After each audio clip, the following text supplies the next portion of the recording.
Hello friends, Radhe Radhe. क्या होगा राधे कृष्ण के आज के एपिसोड की स्टोरी में तो शुरू करते हैं। उससे पहले आप लोग को रिक्वेस्ट रहेगी, आप लोग हमारे चैनल को जरूर सब्सक्राइब कर ले। तो शुरू करते हैं आज के एपिसोड की स्टोरी। आज के एपिसोड में दिखाया जाता है कि शुक्राचार्य को चेताते हैं और कहते हैं महादेव कि तुम चले जाओ यहाँ से, अन्यथा तुम्हें सबसे पहले मुझसे युद्ध करना पड़ेगा। तब शुक्राचार्य कहते हैं कि मैं अपने आराध्य के सामने कैसे युद्ध कर सकता हूँ, इसलिए मैं चला जाऊँगा, लेकिन आपसे एक बात कह के जाता हूँ। आज आपने मुझे लज्जित कर दिया, आज आपने अपने आराध्य के बीच में अपने भक्त को लज्जित कर दिया है। तब महादेव कहते हैं यह मेरा कर्म है अपने आराध्य की रक्षा करना, और रक्षा अपने आराध्य की सभी ही करते हैं। तब शुक्राचार्य यहाँ से चले जाते हैं और राधा देखती हैं कि कृष्ण के 6 चक्र जागृत हो चुके होते हैं। 7वां चक्र जागृत ही होने वाला होता है कि दूसरी ओर से महादेव साम्य के पास पहुँचते हैं और कहते हैं कि तुम्हें मनोवांछित फल देने के लिए मैं आ गया हूँ। तब साम्य कहता है कि अच्छा, आपने कृष्ण की सहायता कर ही दी है, इसलिए आप मुझे मनोवांछित फल देकर ही रहेंगे। तब महादेव कहते हैं कि मैं तुम्हें वह चीज़ नहीं दे सकता हूँ जो मेरे हित में नहीं और मैं देना नहीं चाहता हूँ। तब वह कहता है कि आप अपना डमरू दे दीजिए। तब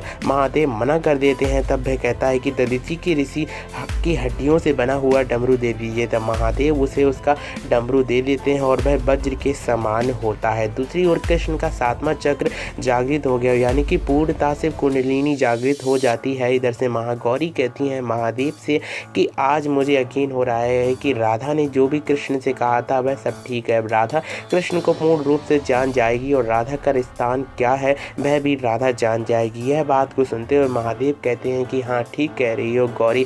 इधर से दिखाया जाता है कि कृष्ण की जो भी होती है इच्छा पूर्ण होती है और तपस्या पूर्ण होने के पश्चात जामंती वृक्ष के नीचे लेटी हुई होती हैं। जब वह उठती हैं तब वह घबरा कर अपने पुत्र के पास जाती हैं। तब पुत्र से क्षमा मांगती हैं, लेकिन पुत्र कहता है कि यह सब मेरी योजना थी जिसमें मुझे दधीचि की ऋषि की हड्डियों से बना हुआ यह डमरू मिला है और राधा कृष्ण को हमेशा हमेशा के लिए भूल जाएगी इसकी धुन सुनकर। इधर से कृष्ण अपने बांसुरी के साथ सुर सुनाने के लिए तैयार हो जाते हैं और राधा भी सुनने के लिए तैयार हो जाती है। उसी बीच में बलराम आ जाते हैं और बलराम कहते हैं कि कृष्ण, अब तुम राधा को वह ज्ञान दो संसार का। तब कृष्ण अलग अलग रूपों में बताते हैं कि 7 जिस प्रकार से इंद्रधनुष में रंग है वह भी हमारी सुर का एक भाग है और बहुत सी बातें कहते हैं। इसी बीच में कृष्ण अपनी बांसुरी की तान छेड़ते हैं कि कृष्ण की बांसुरी की तान सुनते ही राधा की आंखें बंद हो जाती हैं और राधा ध्यान मग्न हो जाती हैं। इधर से बलराम एक एक कर सारे के सारे सुरों को गिनाते हैं और छठा जैसे ही सुर सुनाते हैं कि उसके पश्चात देखते हैं कि 7वें की बारी जैसे ही आती है कि वहाँ पर शाम अपना डमरू बजाने लगता है, जिसके पश्चात राधा का विघ्न पड़ने लगता है और वह कृष्ण की बांसुरी को न सुनते हुए डमरू की लंकार को इतनी तेज़ से सुन रही होती हैं कि उन्हें कुछ भी होश नहीं होता, लेकिन कृष्ण का भी ध्यान भंग हो जाता है। उसी बीच में महादेव कहते हैं कि मैं शाम को चेताने के लिए जाऊँगा। बस जब वह महादेव जाते हैं शाम के पास में तो शाम हंसी टिटोली करते हुए कहता है कि आप तो बगैर तपस्या के ही प्रकट हो गए हैं, लेकिन आपने मुझे वचन दिया था कि मैं किसी भी व्यक्ति को हानि नहीं पहुंचाऊंगा, इसलिए आप यहाँ से चले जाइए। और महादेव वहाँ से चले जाते हैं।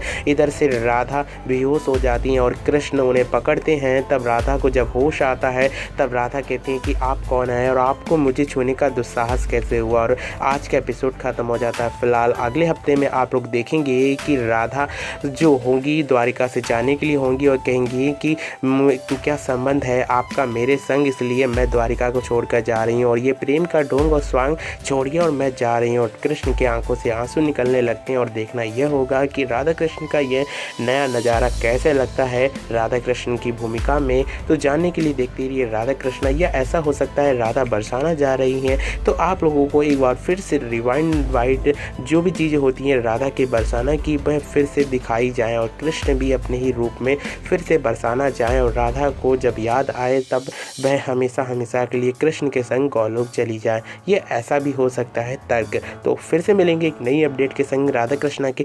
Thank you for watching this video and Radhe Radhe.